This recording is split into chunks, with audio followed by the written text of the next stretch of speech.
और चूंकि नया साल आने वाला है और हर साल की तरह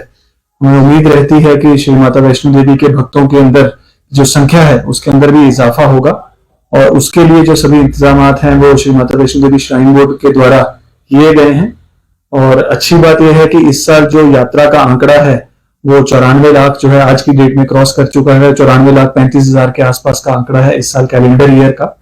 और जो डेटा के हिसाब से सन 2012 के बाद से ये हाईएस्ट एवर यात्रा फिगर्स हैं।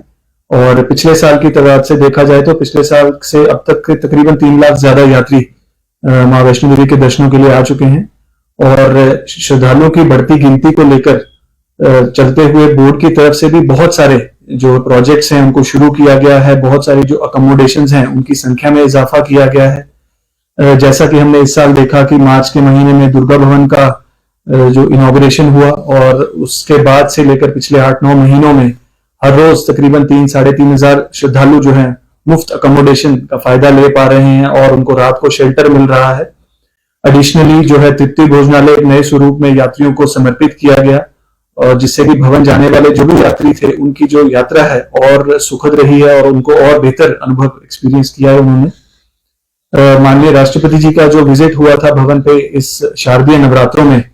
तो उनके द्वारा भी 2 मेजर प्रोजेक्ट्स जो हैं हमारे यात्रियों को समर्पित किए गए, जिसमें था हमारा स्काई वॉक, जिसके जरिए जो है भीड़ नियंत्रण में हमें काफी मदद मिली है।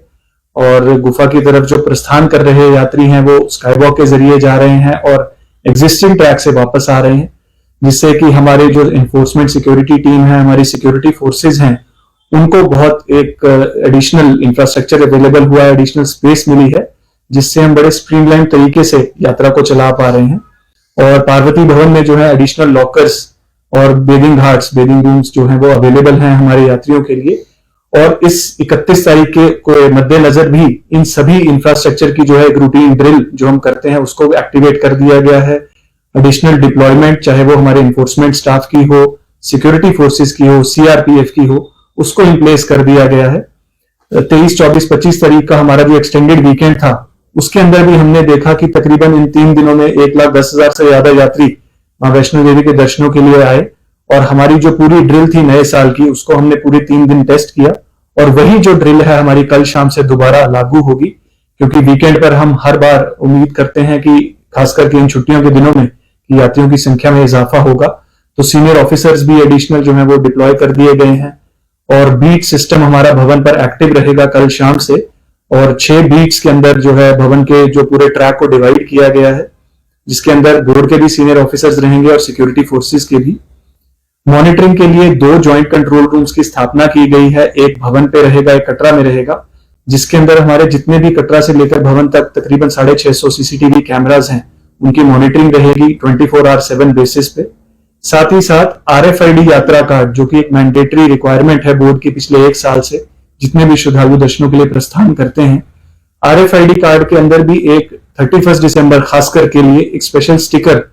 जो है बोर्ड की तरफ से रहेगा, ताकि हम स्ट्रिक्टली मॉनिटर कर सकें एक एक यात्री को जो 31 दिसंबर को रजिस्टर होकर अपनी यात्रा प्रारंभ करता है, ताकि जो हमारी जो टोटल फिगर्स हैं कैरिंग कैपेसिटी के हिसाब से वो हमारे कंट्रोल में रहें। ज्वाइंट कंट्रोल रूम्स का जो मॉनिटरिंग है RFID के बेसिस पर भी अलग से डैशबोर्ड के लिए, उसके लिए अलग एक सेपरेट टीम रहेगी, ताकि संख्या जैसे ही वो कैरिंग कैपेसिटी क्रॉस करती है हमारे जो इवैक्यूएशन प्रोटोकॉल्स हैं वो लागू में आएंगे। और अगर ज्यादा यात्रा की संख्या बढ़ती है तो उनको कटरा में रुकने के लिए या ट्रैक के ऊपर जितने भी हमारे होल्डिंग एरियाज हैं वहां पर रोका जाएगा। होल्डिंग एरियाज की अगर बात करें तो बाणगंगा सेक्टर से शुरू होते हुए अर्धकुआरी, सांझी छत, फिर ऊपर भवन पे पार्वती भवन, मनोकामना भवन, इन 4 जगहों पे हमारे डेडिकेटेड होल्डिंग एरियाज रहेंगे, जिनके अंदर हमारे सीनियर ऑफिसर्स इंचार्ज रहेंगे। उसके अलावा भवन पे मॉनिटरिंग के लिए इंडिविजुअली SDM साहब की सुपरविजन में एक डेडिकेटेड टीम रहेगी, जो इस सारे यात्रा मैनेजमेंट को रेगुलेट करेगी। हमारी यात्रियों से ये अनुरोध श्री माता वैष्णो देवी श्राइन बोर्ड से हमेशा है कि जितने भी हमारी इंस्ट्रक्शंस हैं, चाहे वो हमारी वेबसाइट पे हो, चाहे वो यात्रा कार्ड पे जो मेंशन है, उनका वो जरूर पालन करें। हमारी जो हमारी जो टीम्स डिप्लॉयड हैं ट्रैक पे, वो आपकी सहूलियात के लिए हैं और आपके लिए वो हर वक्त अवेलेबल रहेंगी। कोई भी मदद और कोई भी आपको हेल्प बोर्ड की तरफ से चाहिए, एडिशनली जिन लोगों ने एडवांस्ड ऑनलाइन बुकिंग्स करवाई हैं उनके लिए भी उनसे भी मेरा ये अनुरोध रहेगा, क्योंकि रोपवे में भी ऑनलाइन फैसिलिटी हाल ही में एक्टिवेट हुई है और उसकी भी संख्या अच्छी है, कि आप अपने ऑनलाइन जो बोर्डिंग पासेस हैं या जो टिकट्स हैं, चाहे वो आप प्रिंट मोड में लेकर आए या सॉफ्ट कॉपी वर्जन में लाएं, उनका प्रयोग हमारे विभिन्न लोकेशंस पर करें, ताकि कतारों में आपको ना लगना पड़े और कम से कम समय में आप या दर्शन कर पाए और फैसिलिटीज का फायदा ले सकें।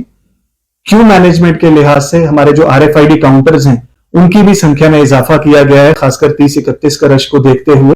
और कुल मिलाकर के 39 काउंटर्स जो हैं वो फंक्शनल रहेंगे, ताकि किसी भी यात्री को 20 से 25 मिनट से ज्यादा किसी भी यात्रा रजिस्ट्रेशन काउंटर पर वेट ना करना पड़े रजिस्ट्रेशन के लिए, और कम से कम समय में वो अपनी यात्रा को आरंभ कर सके। कोविड कंप्लायंस जो गाइडलाइंस हैं बोर्ड की, वो हमेशा से ही, जैसे भी स्टेट गवर्नमेंट्स की एडवाइजरीज आती हैं बोर्ड की तरफ से, वैसी एडवाइजरीज हमेशा से रहती हैं,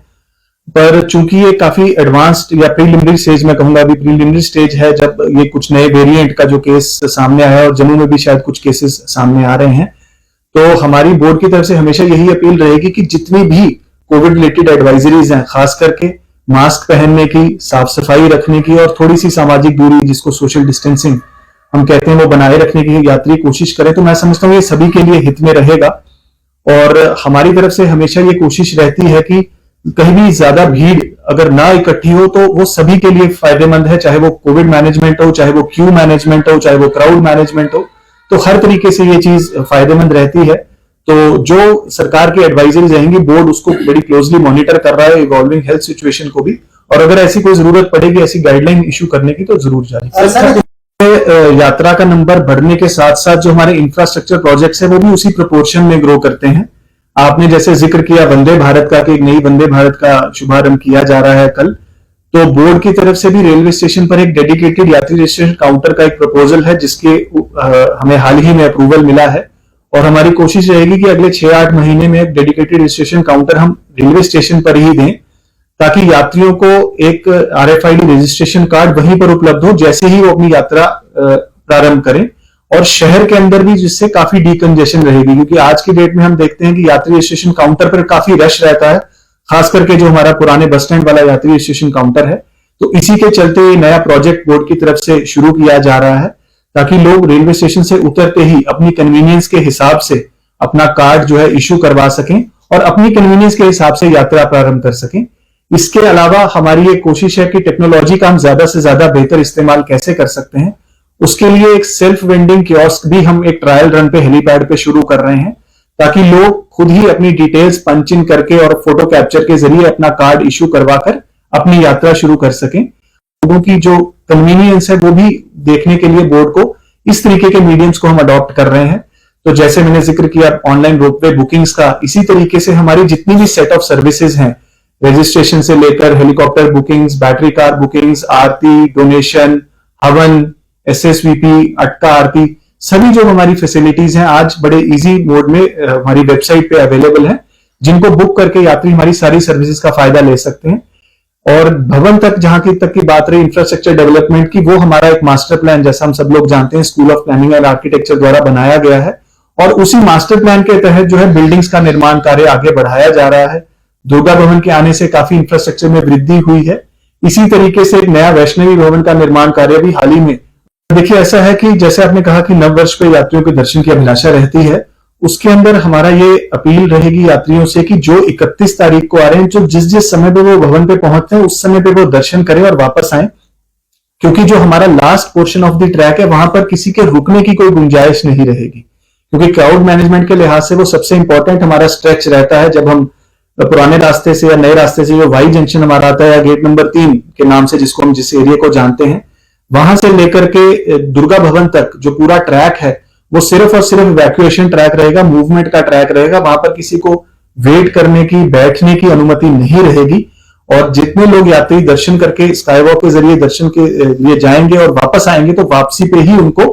अपना वापसी का रास्ता, चाहे वो गौरी भवन के जरिए पुराने ट्रैक से हो या पार्वती भवन के जरिए नए ट्रैक से वापस आना हो, उनको उस तरफ भेजा जाएगा, जिसके लिए हमारी जो है क्विक रिस्पॉन्स टीम्स पुलिस की तरफ से स्पेशली डिप्लॉयड रहेंगी, और हमारी जो है मैनेजरियल टीम्स भी उनके साथ रहेंगी, क्योंकि उस वक्त crowd management top most priority है। इसलिए मैंने वो स्पेशल स्टिकर्स का जिक्र किया कि जो 31 दिसंबर के स्टिकर्स वाले कार्ड्स होंगे उन्हीं को ही बाणगंगा से आगे, फिर अर्धकुंवारी और अर्धकुंवारी से आगे भवन पर चेक और वेरिफिकेशन के बाद ही आगे भेजा जाएगा, ताकि जरूरत से ज्यादा यात्री उस एक समय पे इकट्ठे ना हो। उसके अलावा जो 1 दिसंबर का क्राउड है उसको उसी हिसाब से रेगुलेटेड वे में कि 31 की रात को कितना हमारी कैरिंग कैपेसिटी के हिसाब से भवन पर क्राउड है, उसी हिसाब से 1 तारीख को सुबह कटरा से और आगे यात्रा रवाना की जाएगी। आप देख रहे हैं वोकल फॉर लोकल, आपकी आवाज है हम।